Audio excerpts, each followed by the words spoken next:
They said his body would destroy any woman who tried to claim him. They said the broken Omega was too weak to survive. But they were wrong. The AlphaKing wasn't cursed. He was waiting for the one brave enough to choose him. The grand throne room of Ironhall had seen coronations, executions, and wars declared within its stone walls. But it had never witnessed this. 23 times in 5 years, this exact ceremony. On my life. 23 women, 23 failures. Draven Ashenfell stood at the center of the hall, 7 feet of scarred muscle and absolute stillness.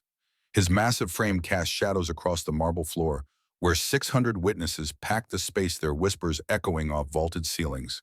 He wore formal armor polished to mirror shine, but beneath the ceremony, beneath the crown that sat heavy on his dark hair, lived a truth that had broken him piece by piece. He was their king, and he was alone. Isolde Ravenmark entered through the eastern archway, a vision in silver silk that caught torchlight like water. 28 years old, daughter of the wealthiest noble house in the Northern Territories, educated in 7 languages, beautiful in the way that made men stupid. She walked with the confidence of someone who had never been told no. Her golden hair fell in perfect waves down her back.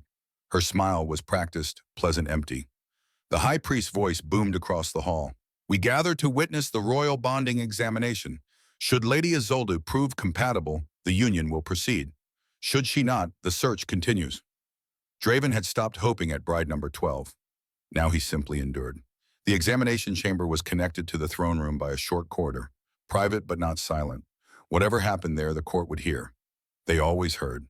Isolde's hand felt small in his as he led her through the doorway. She was still smiling. They always smiled at first. He'd learned not to let himself believe it would be different this time. The chamber was simple, a bed covered in white linen, candles that did nothing to warm the stone. A physician waited in the corner, ancient and expressionless. Protocol demanded his presence. Protocol demanded everything. Draven turned to face Isolde. She was tall for a woman nearly 6 feet, but she had to tilt her head back to meet his eyes. Amber eyes that had witnessed battlefields, that had learned to hide pain so deep it had no bottom. "My lady, I need to tell you something before we proceed." His voice was quiet, careful. He'd practiced these words so many times, they felt like a script. Isolde's smile faltered, just slightly. "The royal bloodline, the first alphas they bred true. Too true. Everything about me is disproportionate. The physicians measured when I came of age. They said no Omega could." He couldn't finish. He never could. Isolde's face had already changed. The smile was gone. Her eyes dropped, curious despite herself. And then, the scream shattered the quiet. She stumbled backward, hand flying to her mouth, silver dress pooling around her feet as she lost her balance. The physician caught her before she hit the floor. Her eyes were wide, pupils dilated with shock. "No, no, that's not possible. That's not—" Her breath came in gasps. Draven stood perfectly still. He'd learned not to move. Movement made it worse. Movement made them think he was dangerous. "I tried to warn you, my lady. I always try. Get away from me." Isolde's voice climbed to hysteria. She clawed at the physician's robes, trying to put distance between herself and Draven, as if proximity alone could hurt her. The doors burst open. Council members flooded in, drawn by her screams like sharks to blood. Cassian Ashenfell led them. Draven's cousin, older by 5 years, handsome in a way that Draven had never been. His dark eyes gleamed with something that might have been concern if you didn't know him well enough to recognize satisfaction. "What happened, Isolde? Are you hurt?" Cassian pulled her away from Draven, protective, theatrical. The perfect hero. Isolde was sobbing now, mascara streaking down her perfect face. "He's a monster. How can the kingdom expect any woman to endure that? It's impossible. It's cruel." The physician stepped forward, his voice clinical and damning. "The genetic anomaly is extreme. I can confirm what the previous 22 examinations concluded. The king's proportions are beyond the capacity of normal human mating. Any attempt would result in severe trauma." Silence fell like an executioner's blade.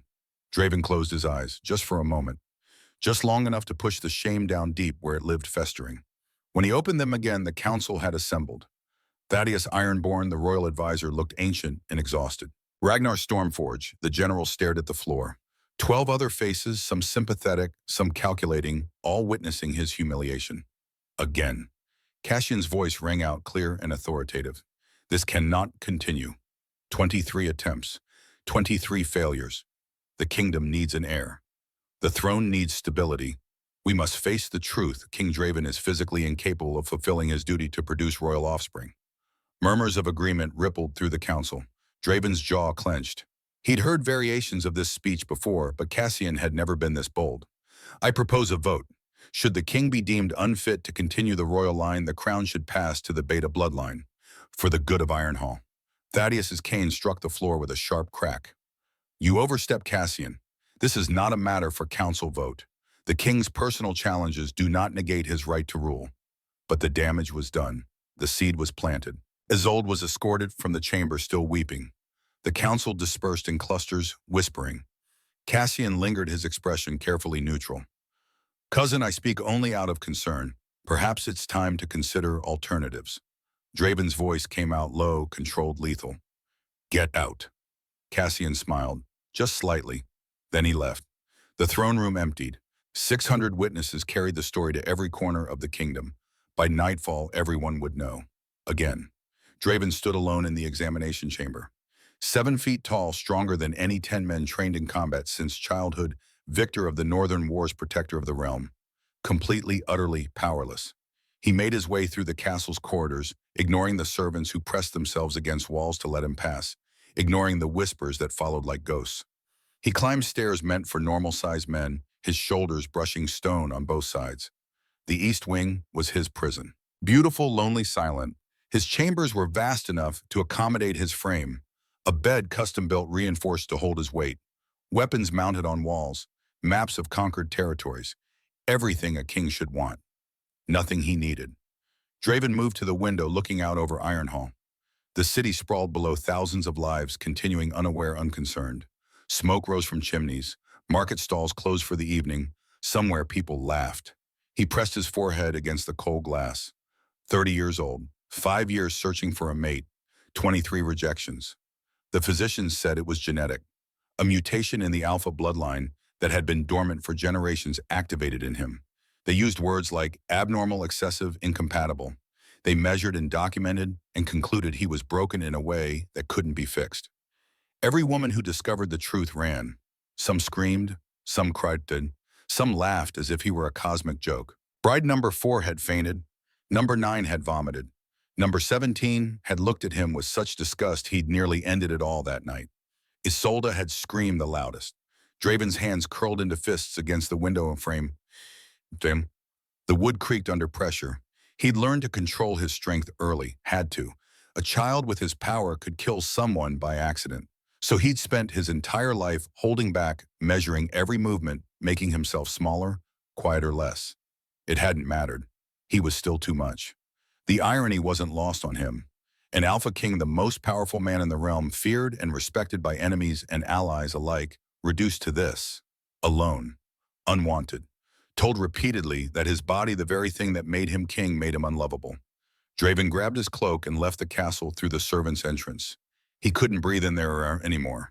The Frostwood Forest bordered the eastern edge of the Royal Hunting Preserve. Ancient trees, dense undergrowth, the kind of wilderness that reminded him he was still just a man, crown or not. He walked without direction, boots crunching through late autumn leaves. The cold helped.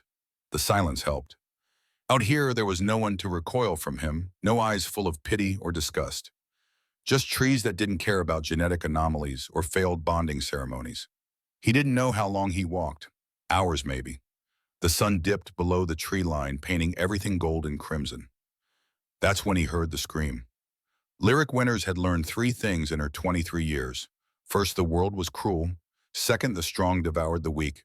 Third, survival required becoming invisible. She'd failed at the third thing.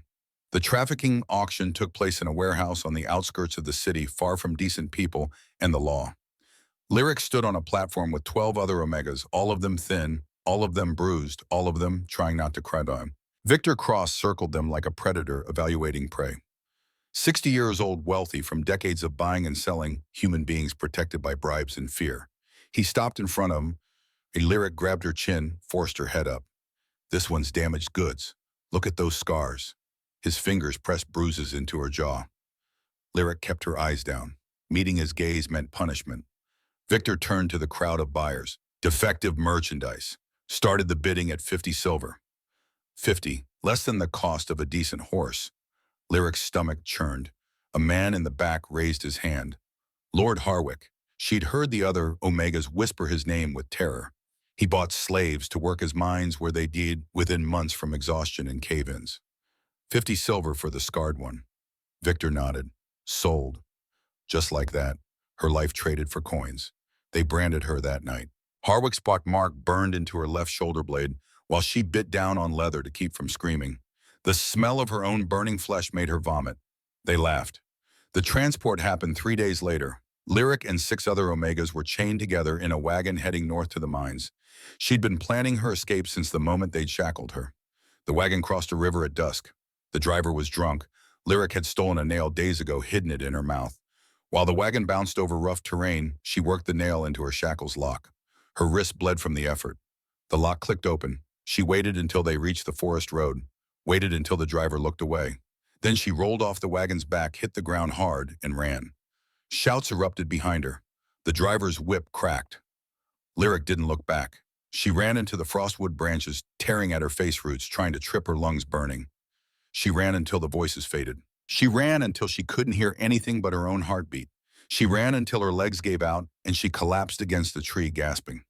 Freedom. It lasted exactly 10 minutes. The cold hit her like a fist. She'd escaped in nothing but a thin cotton dress, no shoes, no supplies. The temperature was dropping fast. Autumn this far north meant frost, meant hypothermia, meant death. Lyric forced herself to stand. She needed shelter, water, fire. She found a stream, first ice cold and clear. She drank until her stomach cramped, then followed it deeper into the forest. The sun disappeared. Darkness fell, absolute and suffocating. She heard the wolves before she saw them. A low growl close. Too close. Lyric's head snapped up. 5 pairs of eyes reflected moonlight. The pack spread out, surrounding her, cutting off escape routes. The alpha wolf was massive, scarred across the muzzle, experienced. Lyric's hands shook. She had no weapon, no way to fight. The tree behind her was an ancient oak, wide trunk, low branches. She jumped, caught the lowest branch, hauled herself up with strength born of pure terror. Her palms scraped against bark, bleeding. She climbed higher. The wolves circled below, waiting. Lyric wedged herself into a fork between 2 branches and tried not to shake hard enough to fall. The night stretched endless. The cold seeped into her bones. Below, the alpha wolf settled down to wait. They were patient. They knew she'd have to come down eventually. She counted her heartbeats, tried to stay awake. If she fell asleep, she'd fall, and falling meant teeth and blood, and a death that would be faster than freezing, but no less final. The temperature dropped further. Lyric's lips turned blue. Her fingers went numb. She couldn't feel her toes anymore. She thought about her mother who'd sold her to pay gambling debts, her father who'd looked away, the holding cells where Victor kept his merchandise, the brand on her shoulder, the life she'd never get to live. Somewhere around midnight, she started hallucinating. Saw her mother standing below the tree, calling her name. Saw warmth, saw food, saw impossible safety. Dawn came slow and gray. The wolves finally left, bored or called by some other prey. Lyric tried to climb down and discovered her hands wouldn't work. Her legs were cramping. She was so cold she couldn't stop shaking. She fell. The impact drove air from her lungs. She lay on the frozen ground, staring at sky through bare branches, unable to move. This was it then. She'd escaped slavery just to die alone in the woods. At least it was her choice. Lyric closed her eyes. That's when she heard footsteps. Draven had been walking for hours when he heard the scream. Short, sharp, cut off suddenly. Direction was hard to pinpoint in the forest, but he was a trained tracker. He followed the sound. He found the stream first, then the ancient oak tree, then the crumpled figure at its base. A woman, young, unconscious. Her lips were blue with cold. She wore nothing but a thin dress torn to rags. No shoes. Her feet were bleeding. Cuts covered her arms and face from branches. And on her left shoulder blade, barely visible through ripped fabric, a fresh brand, still red and angry. Draven knelt beside her, careful not to jostle her. He pressed 2 fingers to her throat. Pulse there faint but steady. She was dying. Hypothermia, exposure, exhaustion. Without intervention, she had maybe an hour. Draven didn't think. He stripped off his cloak, wrapped her in it, lifted her into his arms. She weighed almost nothing. Fragile bones, malnourished, barely more than a child. His castle was 2 miles away. The royal physician could help. If he ran, if she held on, if he didn't drop her, maybe? He ran. The forest blurred around him. His massive strides ate distance, each footfall precise even in darkness. The woman's head lolled against his chest. She didn't wake. Draven burst through the castle's eastern entrance, shouting for the physician. Servants scattered in alarm. He climbed stairs 3 at a time, kicked open the door to the healing ward. The physician appeared, took one look, and started barking orders. They laid her on a bed, stripped away the ruined dress, packed her in heated blankets. The physician worked quickly, checking vitals, cleaning wounds, muttering about frostbite and infection. Will she live? Draven's voice came out rougher than intended. The physician glanced up. Maybe. Her body temperature is dangerously low. The brand is infected. She's severely malnourished, but she's young and she fought hard to survive this long. If she makes it through the night, she has a chance. Draven nodded. He should leave. Let the physician work. Return to his chambers in his self-imposed isolation. He didn't move. He stood in the doorway and watched this broken stranger fight for breath, and something in his chest that had been dead for years flickered. She didn't wake that night or the next day. Draven returned to the healing ward 6 times, always finding excuses, checking on the physician's needs, ensuring proper care, lying to himself about why he couldn't stay away. On the 3rd day, her eyes opened. Draven happened to be there, sitting in a chair he'd pulled to the corner, trying to be invisible despite his size. He saw the exact moment consciousness returned, saw her eyes pale gray like winter storms focus on the ceiling, saw panic flash across her face. She tried to sit up. Her body protested. She gasped. Easy. Draven stood, hands raised, non-threatening. You're safe. You're in Ironhall Castle, the Royal Healing Ward. No one's going to hurt you. Her eyes found him, went wide. He was used to that reaction. Fear, shock. He started to back away to give her space to make himself smaller. You saved me. Her voice was hoarse, barely a whisper, but the words stopped him cold. You were dying. Anyone would have. No. She pushed herself up on her elbows, wincing. Anyone would have left me. You didn't. Silence stretched between them. Draven didn't know how to respond. Gratitude was foreign territory. She studied him with an intensity that made him uncomfortable, taking in his height, his scars, the way he stood angled toward the door like he might bolt. What's your name? Draven. I'm Lyric. She paused. Where are we exactly? The castle, Ironhall, the capital. Her face went pale. Capital meant law. Law meant she'd be returned to Harwick. I need to leave, right now. They'll come looking for me, and if they find me here, who will Lord Harwick? I'm his property. You're not property. Draven's voice hardened. You're a person, and you're under my protection. Who are you to offer protection? The king. Lyric stared at him, then laughed, sharp and bitter. Of course you are. The universe has a cruel sense of humor. She fell back against the pillows, exhausted by the brief exchange. Her hands shook. Draven noticed the wounds on her wrists, circular from shackles. Noticed the brand on her shoulder. Harwick's mark burned deep. Rage built slow and cold in his chest, the kind that didn't explode but rather froze everything it touched. Tell me what happened. So she did. In halting sentences, eyes fixed on the ceiling, Lyric told him about the auction, the branding, the escape.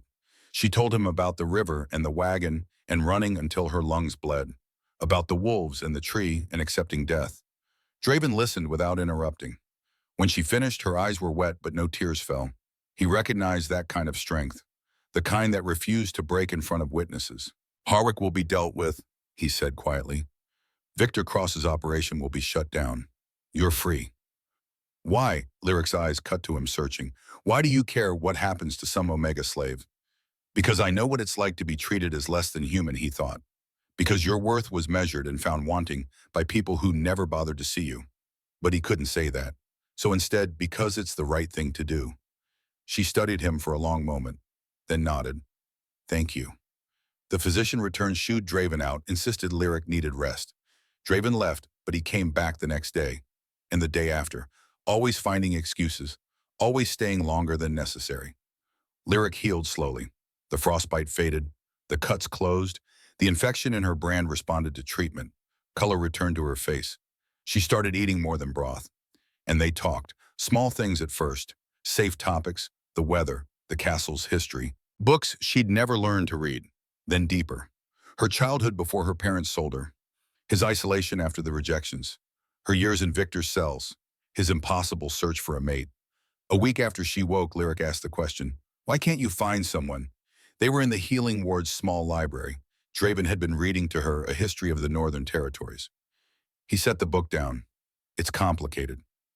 Most important things are, he sighed, looked at his hands scarred and massive. I'm not built right.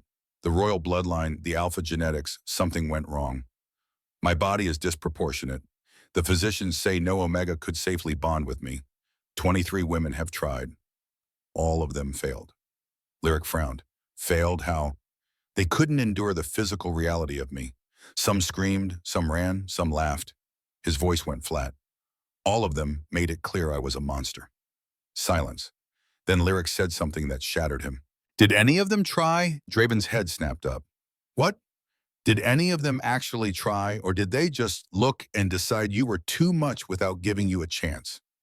He opened his mouth, closed it, realized he didn't have an answer. They were scared, he said finally. Fear is understandable, but did they talk to you? Ask how it might work? Try to find a way together? Lyric leaned forward. Or did they see size and assume violence? The question hit like a blade between ribs. Clean, precise, devastating. Draven's voice cracked. I don't know. I think they gave up on you before they started, and I think you let them because you'd already given up on yourself. Tears burned behind his eyes. He forced them back. Kings didn't cry. You don't understand. You can't. The physicians confirmed it. I'm broken. You're different, Lyric corrected. That's not the same thing. She stood, walked over to where he sat, and did something no one had done in years. She took his hand, her fingers barely wrapped around two of his small and pale against his scarred skin. Size doesn't determine worth, Draven. Gentleness does. Control does. I've seen real monsters. You're not one of them. Draven stared at their joined hands, felt the warmth of her skin, the steady pressure of her grip, the absolute absence of fear. How can you not be afraid? Because you gave me a choice. You could have left me in that forest. You could have taken advantage when I was helpless. You could have returned me to Harwick for the bounty. You did none of those things. Her gray eyes met his amber ones. That's not a monster. That's a man who's forgotten he deserves to be loved. Something inside him crumbled. Years of shame, of isolation, of believing he was fundamentally wrong. It all cracked under the weight of her simple truth. Lyric, a knock at the door interrupted. Thaddeus entered looking grim. My king, forgive the intrusion. The council demands an audience. Cassian has been rallying support for a vote of succession. He's claiming your inability to produce an heir makes you unfit to rule. Draven stood, his hand slipping from Lyric's. Let them vote. They've been wanting to for years. My king. Thaddeus, I'm tired. I've spent 5 years trying to be acceptable. Maybe it's time to accept I'm not. He walked toward the door, shoulders heavy with defeat. Behind him, Lyric's voice rang out clear and strong. Don't you dare give up now. He turned. She'd stood from her chair, bandages still visible under her borrowed dress, feet still wrapped from frostbite. Tiny and fierce and absolutely unafraid. They want you to believe you're broken so they can take what's yours. Don't let them. I am broken. No. She crossed to him, had to tilt her head back to meet his eyes. You're exactly who you're supposed to be. And if they can't see that, it says everything about them and nothing about you. Draven looked down at this woman who'd survived trafficking, slavery, wolves, and winter, who'd fought death itself and won, who looked at him and saw a king instead of a monster. Stay, he said quietly. Please, I'll make arrangements. You'll have rooms, protection, anything you need. Why? Because I'm not ready to be alone again. The honesty of it hung between them. Vulnerable, desperate, true. Lyric's hand found his again. Then I'll stay. That night, Draven made the announcement. Lyric Winters was under royal protection as his ward. Anyone who touched her would answer to him personally. The court whispered, scandalized. Cassian smiled, seeing opportunity. Isolde in her family's northern estate heard the news and felt something dark and jealous coil in her chest. And Lyric, in rooms 5 doors down from the king's chambers, sat on a bed softer than clouds and wondered if she'd finally found something worth fighting for, or if this was just another cage with prettier bars. She worked in the healing ward now officially. Thaddeus had arranged it, claiming her survival skills warranted formal training. The truth was simpler. Lyric needed purpose, and Draven needed her to have a reason to stay that didn't sound like loneliness. The other healers treated her with cautious respect. She was an Omega Gutter-born, scarred, branded. But she was also under the king's protection, which made her untouchable and therefore fascinating. Lyric learned quickly. How to set broken bones stitch wounds without leaving ugly scars, mix medicines that dulled pain without stealing consciousness. She had steady hands and a memory that cataloged every instruction, every herb, every treatment. The head healer, an elderly woman named Marin, watched her work with approving eyes. You have a gift, child. Where did you learn to remain calm under pressure? Lyric threaded a needle preparing to close a soldier's gash. When you've been hurt enough times, you learn to separate yourself from pain. Makes it easier to treat others. Marin's expression softened with understanding that came from experience. The soldier on the table groaned. Lyric leaned close, her voice gentle. This will sting, but I'll be quick. Count your breaths. In for 3, out for 3. Focus on that, not the needle. She worked with precision born of necessity. The soldier's breathing steadied. When she finished, the stitches were small, even barely visible. You're better at this than half my senior healers, Marin murmured, and you've been here less than a month. Lyric cleaned her hands in the basin. I had good motivation to learn. Dead people can't escape. The darkness in the statement made Marin flinch, but she didn't pry. Everyone in Iron Hall carried damage. Some just wore it closer to the surface. Draven visited the healing ward every evening, never announced, never demanding attention. He'd slip in through the back entrance, find whatever corner Lyric occupied, and simply exist in her proximity. Sometimes they talked. Sometimes they sat in comfortable silence while she worked and he read. Sometimes he brought books from the library, beautiful leather-bound volumes she'd never dreamed of touching, and read aloud while she organized supplies. His voice was deep, resonant, perfect for storytelling. She loved the way he brought words to life, giving each character distinct inflection, pausing for dramatic effect, checking to see if she was still listening. She always was.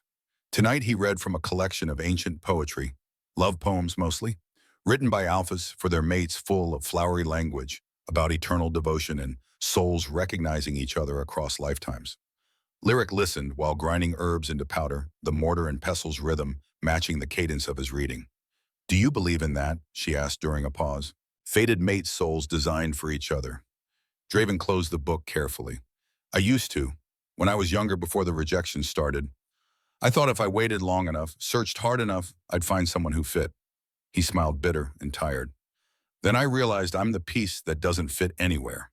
Lyric set down the pestle, wiped her hands on her apron, crossed to where he sat in a chair designed for smaller men, his frame overflowing it. Maybe fitting isn't the point. What is then, Tan? Choosing. Fitting implies you're passive, waiting for some cosmic force to slot you into place. Choosing means you decide someone is worth the effort even when it's hard, especially when it's hard. Draven looked at her with something raw in his amber eyes. Is that what you did, choose to stay here? Yes. Why? The question hung between them, weighted with everything unspoken. Lyric could lie, could say she needed the protection, the work, the safety. All true. All incomplete. Instead, she told him the truth. Because you see me, not the brand, not the scars, not the broken omega everyone else sees. You see Lyric. And I'd rather be seen by one person who matters than invisible to 1,000 who don't. Draven stood slowly, carefully, the way he always moved around her. Conscious of his size, his strength, the space he occupied, he reached out his massive hand, cupping her face with impossible gentleness. I see you, he whispered, every day, every moment. I see you. The kiss happened inevitably like gravity. His lips met hers, careful questioning, giving her every opportunity to pull away. She didn't. She leaned into him, hands finding the front of his shirt, rising on her toes to close the distance. He tasted like the tea he'd been drinking, bergamot and honey. His hand slid to the back of her neck, fingers tangling in her hair. The other hand remained at his side, fisted, restraining himself. Always restraining. Lyric pulled back just enough to speak against his mouth. You can touch me, Draven. I won't break. I might. His voice cracked on the words. She understood then. He wasn't afraid of hurting her. He was afraid of wanting her too much, needing her too desperately, proving all those women right by losing control. Then break, she said fiercely. I'd rather have you broken and real than perfect and distant. The sound he made was half laugh, half sob. He kissed her again, deeper this time, less careful. His arms came around her, lifting her off the ground as if she weighed nothing. She wrapped her legs around his waist, felt the rapid thunder of his heartbeat against hers. The door to the healing ward slammed open. They broke apart. Draven set Lyric down quickly, stepping between her and the entrance on instinct. Protective, automatic. Isolde Ravenmark stood in the doorway, backlit by quarter torches, beautiful and furious. She'd returned to Ironhall 3 days ago, ostensibly to attend her cousin's wedding. In reality, everyone knew why. The king had taken a ward, a nobody, an Omega with no family, no title, no worth. And the rumors said he cared for her. Isolde's green eyes cut from Draven to Lyric and back again. Her lips curved into something that might have been a smile, if smiles could draw blood. How touching, the monster king and his pet. Draven's voice went cold. Leave now. I don't think so. Isolde glided into the room, silk skirts whispering against stone. See, I've been thinking about our failed bonding, about why you rejected me. You rejected me, Draven corrected quietly, because you're a freak of nature. Because no woman in her right mind would willingly endure what you're hiding under those carefully tailored clothes. She turned her attention to Lyric, but apparently standards have fallen. Or maybe she's just too stupid to know better. Lyric stepped out from behind Draven. I know exactly what I'm choosing. Isolde laughed sharp and cruel. You think you're special. You think you can handle what I couldn't. Look at you. You're 100 pounds, malnourished, scarred, branded like livestock. She moved closer, predatory. He'll destroy you. And when they find your broken body, everyone will finally see him for the monster he is. That's enough. Draven's voice didn't rise. Didn't need to. The air pressure in the room changed heavy with alpha dominance that made even Isolde pause. But she recovered quickly, emboldened by audience. Servants had gathered in the hallway, drawn by raised voices. Perfect witnesses. Is it because I think the kingdom deserves to know their king is risking the life of some gutter-born Omega to satisfy his twisted needs? I think they deserve to know he's too dangerous to be allowed near civilized women.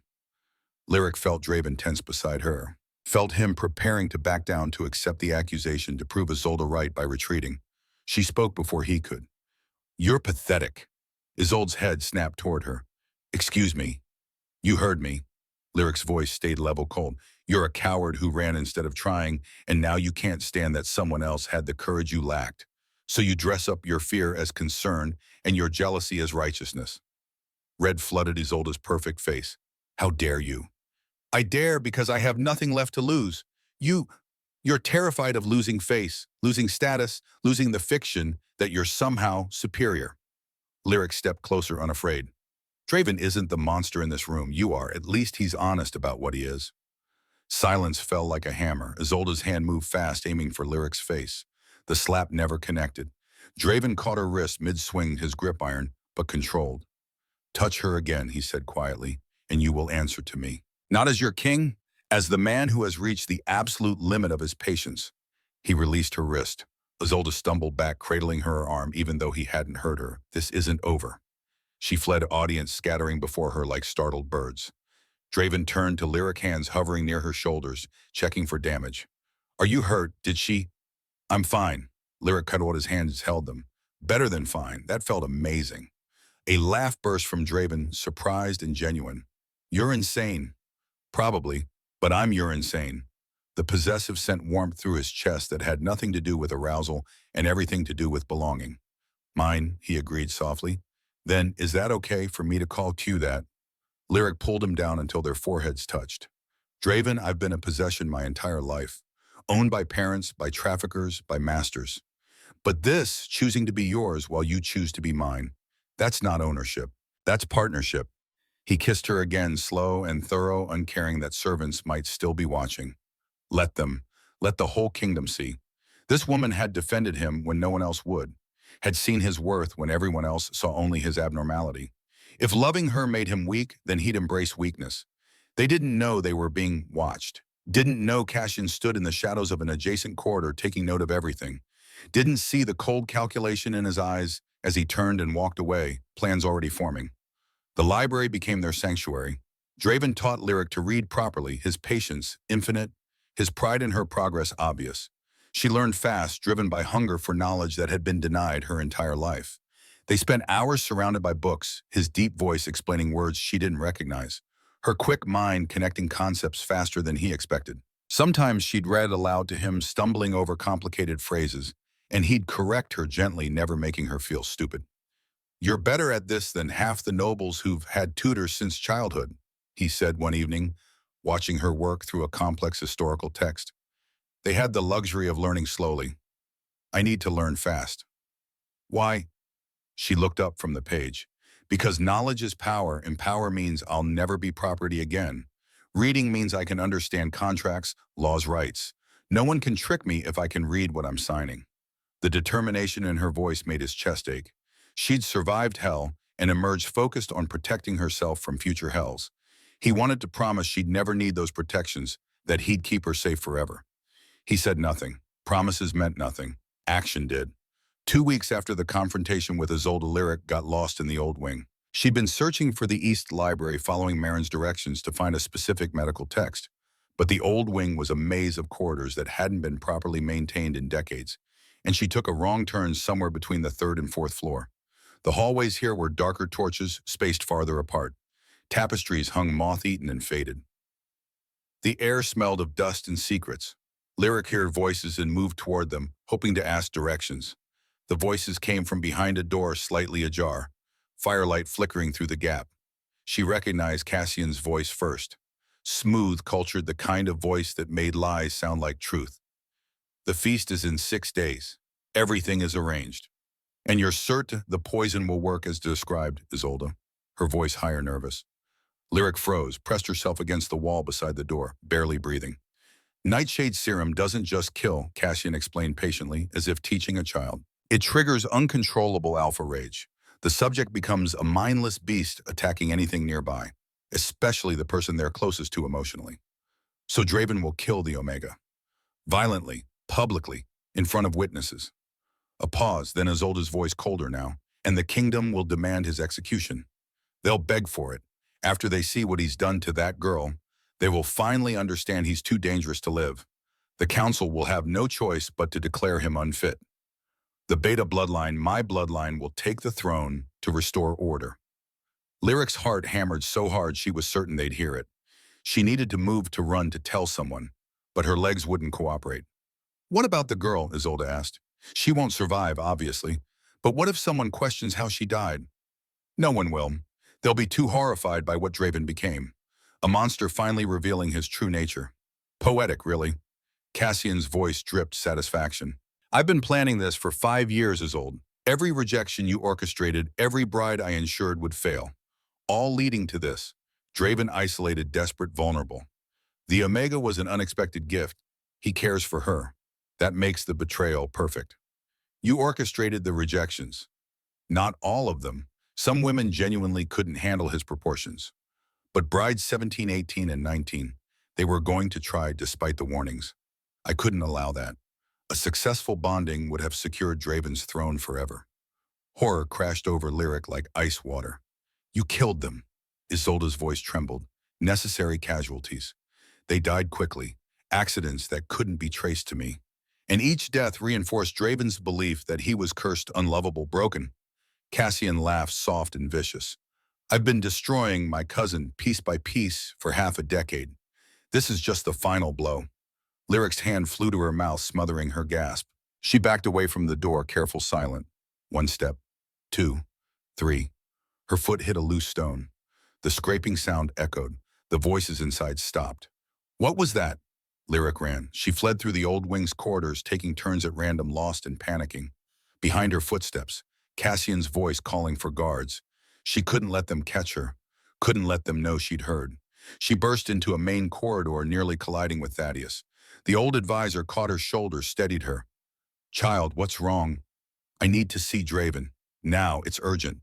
Thaddeus took in her pale face, her shaking hands, her terrified eyes.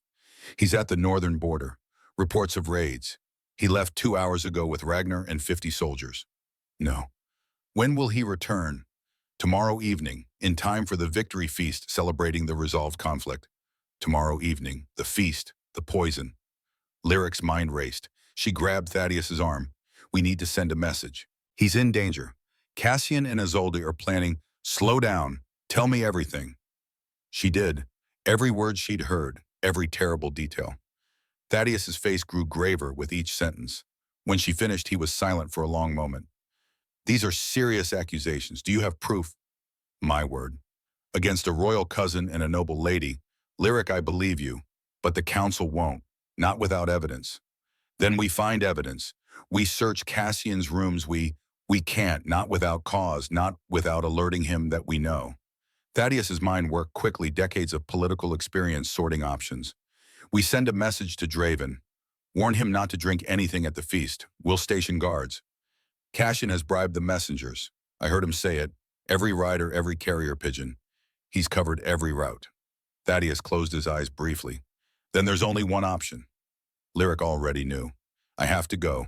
I have to reach him before the feast. The northern camp is 18 miles through the Frostwood. You barely survived that forest once, and that was summer. It's late autumn now. Colder, more dangerous. I don't care. You'll die. Then I'll die trying. She pulled away from his grip, determination hardening her spine. Thaddeus caught her hand. Wait, if you're going to do this, at least let me help. Midnight found Lyric in the stables, dressed in clothes Thaddeus had stolen from the servants' quarters. Thick wool tunic, leather pants, boots lined with fur, a cloak, a small pack with dried meat water and bandages, and a dagger, small but sharp. Thaddeus had wanted to come with her. She'd refused. Someone needed to stay at the castle, watch Cassian prevent the poisoned wine from being served if she didn't make it in time. He'd given her a map marked with the fastest route, 18 miles. If she ran hard, maybe 6 hours. The feast started at sundown tomorrow. That gave her 18 hours. She could do this. She had to. Lyric slipped out through the servants' entrance, the same one Draven used when he wanted to walk the forest alone. The irony wasn't lost on her. She was running through wilderness to save the man who'd saved her from wilderness. The Frostwood waited, dark and ancient and hungry. She ran. The first hour was manageable. Adrenaline pushed her forward, fear for Draven overriding physical discomfort. The map showed a path that skirted the worst terrain, following established trails. But trails were suggestions in the Frostwood. Trees grew thick, blocking moonlight. Roots conspired to trip her. The temperature dropped steadily. The second hour, she reached the Widow's Ravine. The gorge split the earth like a wound 100 meters deep, bridged only by a narrow path carved into the cliff face. In daylight, with proper equipment, it was dangerous. At night, with only a sliver of moon, it was suicidal. Lyric stood at the edge, looking down into darkness that had no bottom. Her breath misted in the cold air. She thought about Draven, about the way he knelt to wash her feet, about how he read to her with a voice full of warmth, about the careful way he touched her as if she were precious, about how Cassian planned to turn him into a monster and make him kill her. She started down. The path was slick with frost. Her feet slipped on the second step. She caught herself on an outcropping of rock, sharp edges cutting through her gloves. Pain bloomed across her palms. Keep going. Each step was negotiation with gravity. Her back pressed against the cliff wall, hands searching for holds. Below the ravine, waited patiently. Halfway across, she heard it. A voice. Draven's voice. You're not worth this trouble. Why would I want someone so broken? Hallucination. Had to be. Born of fear and exhaustion. But it sounded so real. No. Lyric spoke aloud, defiant. You chose me. You see me, and I won't let them take that away. The voice faded. She kept moving. By the time she reached the other side, her hands were shredded and bleeding. She wrapped them quickly in strips torn from her tunic, then ran. The third hour brought her to the frozen creek. The stream cut across the path, wider than she remembered. Ice crusted the edges, but the center still flowed fast and black. She'd have to cross. No way around. Lyric tested the ice with one foot. It held. She took a step. Another. The ice creaked ominously. The fourth step, it shattered. Cold swallowed her whole. The kind of cold that stops thought, stops breath, stops everything. She went under the current, grabbing her, pulling her downstream. Her heavy clothes turned to anchors. She broke the surface, gasping. Reached for the bank. Her numb fingers couldn't grip. The current dragged her under again. Draven's face flashed in her mind, his smile, his gentleness, his absolute certainty that he was unlovable. She would not let that be the last truth he believed. Lyric kicked hard, fought the current, clawed towards slower water. Her hand found a root jutting from the bank. She hauled herself up with strength she shouldn't have, adrenaline and stubbornness in equal measure. She collapsed on the frozen ground, shaking violently. Her clothes were soaked. The temperature had to be near freezing. Hypothermia would set in fast. She forced herself to stand, stripped off the wet outer layers, wrung them out as best she could with numb hands, put them back on because naked was worse, started moving to generate heat. Running now was stumbling, but she stumbled forward. The fourth hour the wolves found her. They came silently gray shadows between black trees. 5 of them, maybe more. Hard to count when everything was blurring. The alpha was massive scarred eyes reflecting moonlight, the same pack from before. Lyric recognized the oak tree where she'd nearly died weeks ago. History repeating. The wolves spread out, cutting off escape. Lyric pulled the dagger from her belt with trembling hands. It looked ridiculous. A toothpick against predators. The alpha wolf growled low and menacing. Lyric didn't run. She was too tired, too cold, too close to her goal to die here. "I'm not afraid of you," she told the wolf. A lie, but sometimes lies were the only courage available. The alpha stalked closer, 10 feet, 5. Close enough that she could see scars crossing its muzzle, proof of a long life of violence. It lunged. Lyric threw herself sideways, slashing with the dagger. Felt it connect, heard the wolf yelp. Blood sprayed across snow. The pack snarled, circling tighter. She'd wounded their leader. They'd tear her apart for that. The alpha recovered fury in its eyes now. It crouched, preparing for another attack. A horn blast shattered the night. Human voices. Torches in the distance. The wolves scattered, melting into forest shadows like they'd never been there. Thaddeus emerged from the tree line on horseback, 2 guards behind him. "I told you I was coming alone," Lyric said weakly, "and I ignored you." Thaddeus dismounted, threw his cloak over her shoulders. "Stubborn child, you're half frozen. No time, have to reach Draven. We will, together." He lifted her onto his horse with surprising strength for a man his age. "But we need you alive to warn him." The horse carried them through the forest, eating distance far faster than her feet could. Lyric clung to consciousness, to warmth from Thaddeus's cloak, to the single thought that kept her moving. Save him. Dawn broke gray and cold. Through the trees ahead, she saw smoke from campfires, heard men's voices. The northern military camp. And riding toward them on the forest road, flags flying, armor gleaming in weak sunlight, Draven's column returning to Ironhall. Lyric's heart seized. They were heading back. To the castle. To the feast. To poison and death and everything Cassian had planned. She slid off the horse before Thaddeus could stop her, stumbling into the road on legs that barely worked. The column was 50 yards away. 40. 30. Draven saw her and his face transformed. Horror, recognition, anguish. He was off his horse in seconds, running to her, catching her as her legs gave out completely. "Lyric, what happened? Who did this?" She looked at him through eyes swollen with exhaustion and cold. Saw the fear in his face. The love he didn't know how to name. Words came out broken, gasping. "Poison, the wine, Cassian and Isolde. They'll make you kill me. Can't let them. Had to warn you." And then darkness took her, knowing she'd made it. Knowing he was safe. Knowing she'd chosen him over safety, over comfort, over her own life. And that was enough. Lyric woke to warmth. Real warmth, not the fever dream heat of hypothermia hallucinations. Silk sheets, a fire crackling somewhere close. The scent of pine and leather that meant only one thing. Draven. She opened her eyes. He sat beside the bed in a chair, pulled so close his knees touched the mattress. His elbows rested on his thighs, face buried in his hands. His shoulders shook with silent sobs. She'd never seen him cry. Draven. His head snapped up. His face was wrecked. Eyes, red cheeks, wet expression caught between relief and anguish. "You're awake. Thank God you're awake." He reached for her hand, stopped himself, pulled back. Always restraining, always afraid. Lyric caught his hand before he could retreat, pulled it to her chest. His palm covered her heart, felt its steady rhythm. "I'm here. I'm alive. You ran through the frostwood, again." His voice broke. "You nearly died. For me. Why would you?" "Because you're worth saving." The simplicity of it shattered him. He collapsed forward, forehead pressing against their joined hands, and wept.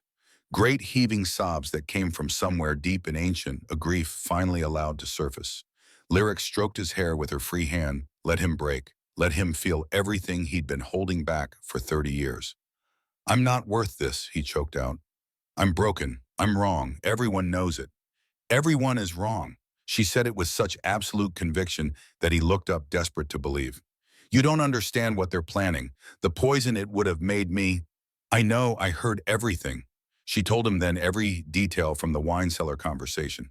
Cassian's 5-year conspiracy, the murdered brides, Isolde's twisted love turned to vengeance, the nightshade serum designed to turn him into the monster they claimed he was. Draven listened, his expression shifting from grief to something colder, harder, the face of a king who'd reached his limit. They wanted to use me to kill you, he said quietly. Frame me as a beast, execute me, take the throne. Yes, and you ran through hell to stop them. I couldn't let them win. I couldn't let them prove you're something you're not. Draven stood pacing the room like a caged predator. The physician had treated Lyric in his personal chambers. The largest bed, the warmest fire, every comfort he could provide. She'd been unconscious for 6 hours. Severe hypothermia infected wounds on her hands and feet, exhaustion so profound she'd nearly stopped breathing twice. The physician said she'd live, said she was the strongest Omega he'd ever treated, said most people would have died in the ravine. Draven had sat vigil the entire time, refusing to leave, barely breathing himself until she woke. A knock at the door. Thaddeus entered, followed by Ragnar. Both men looked grim. She's awake, Thaddeus said with obvious relief. And talking, Lyric added. Someone tell me what's happening. Ragnar crossed his arms, all business. The feast is in 4 hours. Cassian thinks we're still returning on schedule, unaware of his plan. We have the element of surprise. We could just stab them, Ragnar offered helpfully. We're not stabbing anyone, Thaddeus corrected with the patience of someone who'd had this argument before. We need proof, public proof. These accusations require witnesses. Draven turned from the window where he'd been staring at the city below. Then we give them witnesses. We let the plan proceed, but we control it. Lyric pushed herself up, despite her body's protests. You want to let them poison you? No, I want them to think they're poisoning me. We switch the wine. Replace the nightshade serum with something harmless.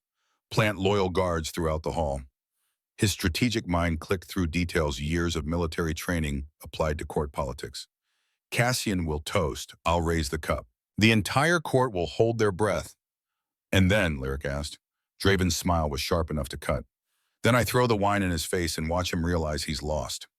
Preparation happened fast. Thaddeus sent for servants. He trusted absolutely, men and women who'd served the crown for decades. They searched Cassian's chambers, found the poison hidden in a locked cabinet, a vial of clear liquid that smelled faintly of bitter almonds. The physician analyzed it, confirmed it matched Lyric's description. Nightshade serum, highly concentrated, designed to trigger uncontrollable rage within minutes. Fatal to the drinker, catastrophic to anyone nearby. They replaced it with colored water, carefully measured to match the original volume. Put it back exactly where they'd found it. Cassian would never know. Meanwhile, Ragnar positioned 20 guards throughout the Great Hall. Veterans loyal to Draven, men who'd fought beside him in the Northern Wars. They wore ceremonial armor to blend in, but each carried real weapons. Ready. The feast was ostensibly celebrating the resolution of border raids. A convenient excuse to gather the court, require attendance from every noble family. Cassian had planned this perfectly. Maximum witnesses to Draven's supposed monstrosity. It would be maximum witnesses to his downfall instead. Lyric insisted on attending despite the physician's protests. Draven had argued, begged her to rest, to let him handle this alone. She'd refused. They plan to use me as your victim. I'm standing beside you when they realize I'm your partner instead. So she dressed in a gown Thaddeus had commissioned. Deep crimson silk, the king's colors. Long sleeves to hide the bandages on her hands. The fabric draped to conceal how thin she still was, how recent her recovery. But she stood straight, head high, gray eyes fierce. Draven helped her with the clasp at her neck, his massive hands gentle against her skin. You don't have to do this. Yes, I do. We're in this together. Remember partnership. He turned her to face him, cupped her face in his scarred palms. I love you. The words hung between them. First time he'd said them aloud. First time he'd dared. Lyric's smile could have lit the entire castle. I love you too. Now let's go show them what that means. The Great Hall blazed with torchlight and anticipation. 700 people packed the space. Every noble family, every council member, citizens lucky enough to receive invitations. The victory feast was tradition, celebration, spectacle. Tonight it would be justice. Draven and Lyric entered together. His hand at the small of her back, protective but not possessive, her spine straight despite exhaustion. They looked like what they were, a king and his chosen partner. Whispers erupted. The court hadn't seen them together like this, publicly, claiming each other in front of witnesses. Cassian sat 3 seats down at the high table, his expression carefully neutral. But Lyric saw the calculation in his eyes, the way he tracked their movements. Beside him, Isolde wore ice blue silk and a smile sharp as broken glass. They thought they'd won. Let them. The feast began with traditional ceremony. Courses of roasted meat, fresh bread, winter vegetables preserved in honey. Musicians played, servants moved efficiently between tables. Everything normal, everything perfect. Lyric barely touched her food. Her stomach was twisted too tight. Beside her, Draven ate mechanically, going through motions. Under the table, their hands found each other. Squeezed. We can do this. 2 hours into the feast, after the main courses, after most guests were pleasantly drunk and relaxed, Cassian stood. He raised his wine cup, the traditional signal for the final toast. The hall quieted. My lords and ladies, honored guests. Cassian's voice carried smooth and authoritative. We gather to celebrate our king's victory at the northern borders, to honor his strength, his leadership, his dedication to Ironhall. Polite applause rippled through the crowd. But we also gather as family, and family tells hard truths when necessary. He paused, letting tension build. We've watched our king search for a mate for 5 years, 23 attempts, 23 failures. We've watched him grow isolated, distant, alone. Draven's jaw clenched. Lyric felt it through their joined hands. But tonight we also celebrate hope. The king has found companionship. Perhaps not in the traditional sense, but in this brave young woman who risked everything to stand beside him. The words sounded supportive, but Lyric heard the poison underneath. Brave meaning foolish. Risked everything meaning she didn't understand the danger. Not traditional meaning improper. Cassian lifted his cup higher. So I propose a toast to family, to loyalty, to Ironhall's future, whatever form that may take. Servants moved through the hall, filling cups. The ceremonial chalice was placed before Draven. Ancient silver passed down through generations. The same cup used for every royal toast. Cassian had planned well. The poison was in the wine before it reached the cup. No one would question it. No one would suspect. Except Draven knew. Thaddeus had switched the wine hours ago. The hall waited. 700 people holding their breath. Draven stood slowly. Lyric stood with him, her hand still in his. He lifted the chalice with his free hand. The silver caught torchlight, gleaming. Cassian's eyes gleamed too. Anticipation. Victory so close he could taste it. Draven looked at his cousin across the table. Amber eyes met cold blue. A moment stretched eternal. Then Draven smiled. Not the careful, controlled smile he usually wore. Something wild, dangerous, free. To family, he said, his voice carrying to every corner. May traitors receive exactly what they deserve. He threw the chalice. Wine exploded across Cassian's face, the ancient silver clattering against stone. The hall erupted in gasps. Cassian stumbled backwards, shock replacing calculation. What are you, Arrest him. Draven's command cracked like a whip. Ragnar's guards moved instantly, surrounding Cassian before he could react. 2 more grabbed Isolde as she tried to flee. What is the meaning of this? Cassian snarled, wine dripping from his hair. Have you gone mad? No. Lyric stepped forward, her voice clear and unwavering. But you wanted him to. She held up the vial. The real poison, the nightshade serum they'd found in Cassian's chambers. 3 nights ago, I overheard Cassian Ashenfell and Isolde Ravenmark plotting murder. They planned to poison the king's wine with this. She placed the vial on the table. Nightshade serum. It doesn't just kill, it triggers false alpha rage. The victim becomes uncontrollable, violent, targeting those they love most. The hall was silent now. 700 people transfixed. The plan was elegant, Lyric continued. Draven would drink. The rage would consume him. He would attack me in front of all of you. When you found my body torn apart, the kingdom would demand his execution, and Cassian would take the throne to restore order. Lies, Isolde shrieked. She's a gutter-born Omega with delusions of grandeur. Why would anyone believe? Because we have proof. Thaddeus stepped forward, holding documents. Ledgers showing bribes paid to messengers, guard servants. Letters between Cassian and Isolde discussing the plan in detail. And most damning, the physician's analysis of the poison found in Cassian's possession. Furthermore, Thaddeus's voice rang with authority. We have testimony from a palace servant who witnessed Cassian switching the wine barrels yesterday. She was paid to keep silent. She's recanted. A woman stepped forward from the crowd, trembling but determined. Cassian's face had gone pale. He looked at Draven with something like hatred. You're a freak, an abomination. You shouldn't be allowed to rule, to breed, to exist. I was doing the kingdom a favor by murdering innocent women. The question came from Draven, quiet and devastating. What, a bride 17, 18, and 19? They were going to triumph, going to accept me despite my proportions. But they died before the bonding could happen. Accidents, everyone said. Convenient accidents. Cassian's silence was confession enough. A woman in the crowd screamed, Lady Helena Northmere, mother of bride number 18. She lunged toward Cassian, hands curved into claws. Guards caught her. You killed my daughter. You murdered her because she was kind. She was weak, Cassian spat. They all were. Willing to lie with a monster for a crown. Disgusting. The words condemned him more than any evidence. Draven's voice cut through the chaos. You called me a monster, but I've killed in war honorably to protect this kingdom. I've never hurt someone who trusted me. I've never harmed the innocent. He stepped closer to Cassian, and though he didn't raise his voice, the alpha dominance that rolled off him made even guards step back. You murdered 3 women to satisfy your ambition. You planned to force me into killing the woman I love. You conspired to steal a throne you have no right to, and you dare call me the monster. The silence that followed was absolute. Isolde broke first, her composure shattering. I loved you. She turned on Draven, tears streaking mascara. I loved you, and my family forced me to reject you. They said your bloodline was polluted, that bonding with you would ruin our house. So I ran, and I've regretted it every day since. Her voice climbed to hysteria. But you replaced me with her. This nothing, this branded slave. How could you choose her over me? Lyric's response was quiet, almost gentle. He didn't choose me over you. He chose partnership over ownership. He chose someone who sees him over someone who sees a crown. Isolde collapsed, sobbing. Guards hauled her to her feet.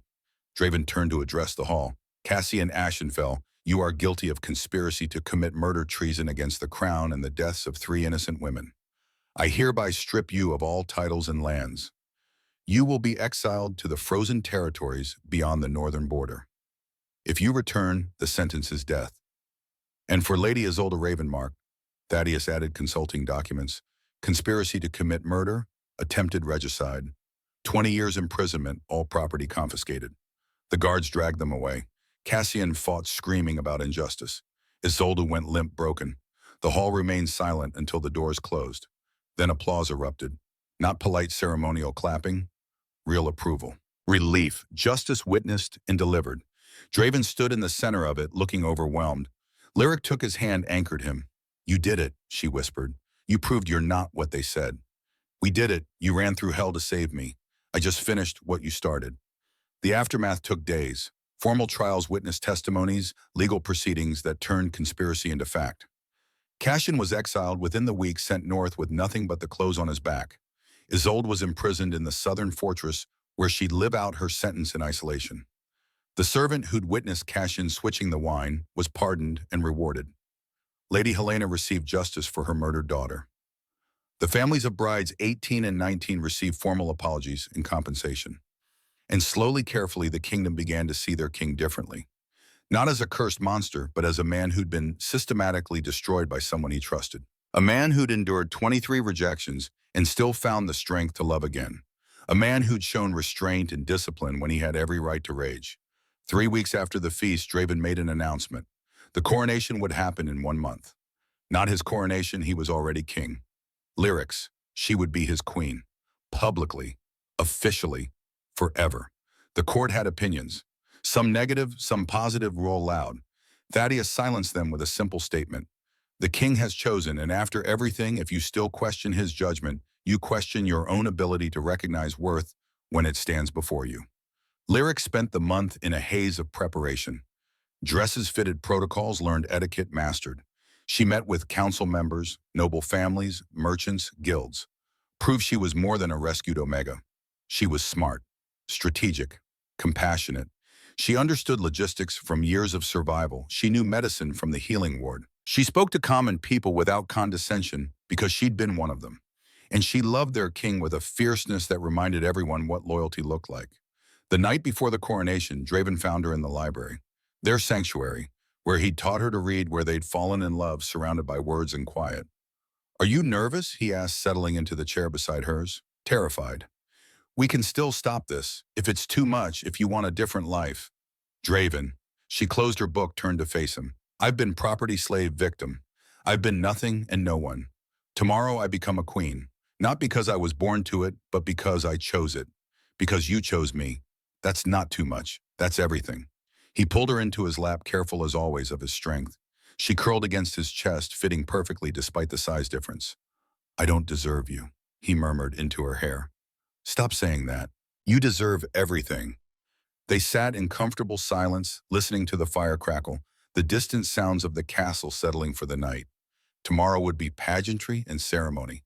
Tonight was just them. Lyric, I'm glad you didn't break. She smiled against his shoulder. I'm glad you didn't either. The coronation took place in the Grand Plaza, open to everyone. Nobles and commoners, alphas and omegas, anyone who wished to witness history. 2,000 people packed the square. Lyric walked barefoot by choice. Her feet had healed from the frostwood run, but the scars remained. She wore them proudly. Proof that love was worth bleeding for. Her gown was ivory silk, simple and elegant. No jewels, no excessive decoration. Just clean lines that flowed like water. Her hair hung loose, no elaborate styling. She looked exactly like herself. Draven waited at the altar in formal armor, polished to mirror shine. His dark hair was pulled back. His amber eyes found hers across the distance, and his smile was everything. Pride, love, awe. She walked to him through a pathway lined with winter roses. The crowd was silent, reverent. When she reached the altar, Draven took her hands. His massive palms dwarfed hers, scarred and gentle. The high priest began the ceremony, ancient words about duty and honor and service. Lyric barely heard them. She was too focused on Draven's face, the way he looked at her like she was the only person in existence. Then came the vows. They'd written their own. Draven spoke first, his deep voice carrying across the plaza. I vow to never let my strength become your cage. I vow to hold you gently, love you fiercely, and spend every day being worthy of the choice you made. I vow to see you always exactly as you are. My partner, my equal, my home. Tears streamed down Lyric's face. Happy tears, healing tears. Her turn. I vow to see you clearly always. Not the monster they imagined, not the crown you wear, but the man who made himself small so I could feel safe. I vow to remind you every day that you never have to shrink again. I vow to choose you in every moment, in every challenge, forever. Because you chose me first. The priest placed the crown on her head. Iron and silver, ancient and beautiful. The weight settled like purpose. By the authority vested in me, the priest proclaimed, I present to you Lyric Winters, Ashenfell, Queen of Ironhall. The crowd erupted, cheering applause celebration that shook the plaza. Draven pulled her close and kissed her. Deep, passionate, uncaring that 2,000 people watched. Let them see. Let them witness that love wasn't about perfection or fitting or meeting expectations. It was about choosing someone and being chosen in return. When they broke apart, Lyric turned to face her kingdom, her people. No longer invisible, no longer property, no longer powerless. A queen. She raised her joined hands with Draven's, and the crowd's roar intensified. Somewhere in the back, an elderly woman who'd escaped Victor Cross's trafficking ring wept with joy. Somewhere, a young Omega saw possibilities she'd never imagined. Somewhere, a broken Alpha learned that different didn't mean wrong. And in the palace healing ward, the physician who'd treated Lyric's hypothermia smiled and updated his notes. Patient Lyric Winters, Ashenfell. Status, fully recovered. Prognosis, excellent. Additional notation, early pregnancy detected. Mother and child both healthy. 6 months later, Lyric stood in the council chamber as her Omega Protection Act passed with unanimous support. No person could be bought, sold, or contracted as property. Trafficking was punishable by death. Victims received reparations and support. Victor Cross had been executed 3 months prior, his network dismantled, his victims freed. The council applauded as Lyric signed the act into law. Her hand rested on her swollen belly, 7 months pregnant now, carrying the air everyone said was impossible. The physicians had been wrong. Not about Draven's proportions, those were real, but about compatibility. When the two people loved each other enough, when they communicated and compromised and worked together, they found ways. Draven had been terrified of hurting her. She'd been patient. They'd gone slow. They'd learned each other's bodies with gentleness and care, and they'd discovered that love was the only measurement that mattered. After the council session, Lyric found Draven in the training yard, teaching young alphas discipline and control. Your strength is a gift, he told them, demonstrating a controlled strike. But only if you master it. Strength without discipline is just violence. Strength with control is power. The young alphas watched with reverence, their king teaching them not to be weapons, but protectors. Draven saw Lyric and his face transformed. Still, after all this time, she took his breath away. My queen, you should be resting. I'm pregnant, not broken. She took his offered arm. Besides, our daughter is restless. I think she wants to meet you. They'd learned the baby's gender last week. A girl, strong heartbeat, healthy measurements. The physician said she'd be large like her father. Lyric didn't care. She'd deliver her safely with the best medical care in the kingdom. They walked to their private garden, the one where Lyric had first defended Draven to the council, where he'd knelt before her, where she'd seen him truly. Evening sun painted everything gold. Draven guided her to a bench, sat beside her, placed his massive hand on her belly, felt their daughter kick against his palm. She's strong, he murmured, awed. She's ours. He looked at Lyric with eyes full of wonder. I never thought I'd have this. Family, love, purpose beyond the crown. You always had purpose. You just needed someone to remind you. They sat in comfortable silence, his hand on her belly, her head on his shoulder. Two people the world had deemed broken, proving that the only truth that mattered was the one they'd written together. In the castle below, servants prepared dinner. In the city beyond, citizens went about their lives, knowing their queen had been one of them would always fight for them. In the northern territories, Cassian froze alone in exile, learning that ambition without honor led only to emptiness. And in the garden, a king and queen built a future one moment at a time. What are you thinking about? Lyric asked. Draven smiled. How you ran through the frostwood twice to save me.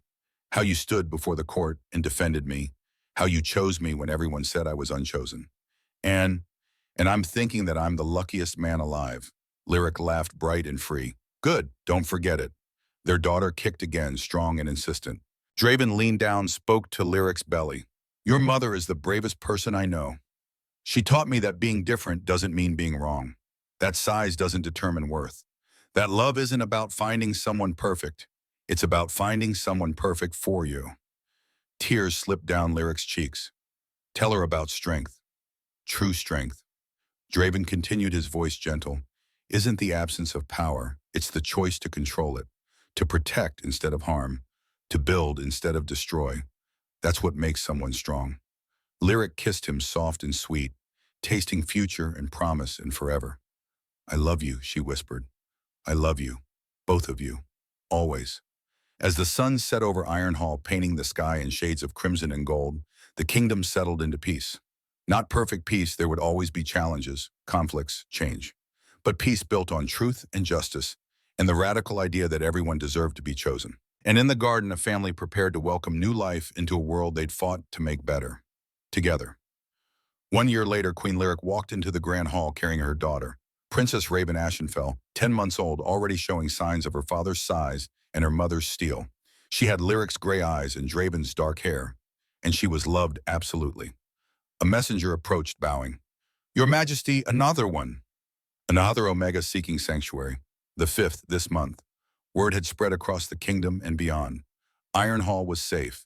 The queen had been one of them. She understood. Lyric smiled. Prepare the guest chambers. I'll meet them in an hour.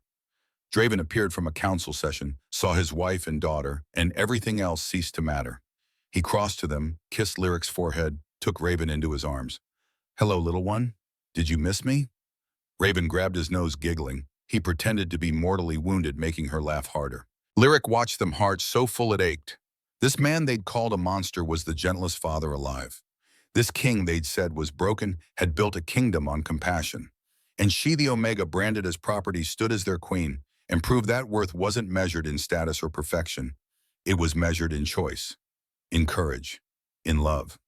Ready for the next one? Draven asked, nodding toward where the new sanctuary seeker waited. Lyric took his hand, their rings catching afternoon light. Always. Together they walked forward into whatever came next, unbroken, unchosen by the world that wanted them small, but chosen by each other. And that was everything.